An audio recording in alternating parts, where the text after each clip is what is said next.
التمرير من أسفل بالساعدين. الوقوف باتساع الصدر. الوقوف تكون القدمان باتساع الصدر. ثاني الركبتين قليلا. وضع أحد الكفين على الآخر والإبهامين يشيران للأمام.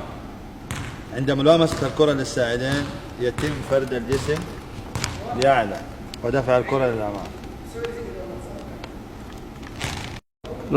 التمرير من أسفل بالساعدين. الوقوف وتكون القدمان باتساع الصدر. ثاني الركبتين قليلا. وضع أحد الكفين على الآخر والإبهامين يشيران للأمام.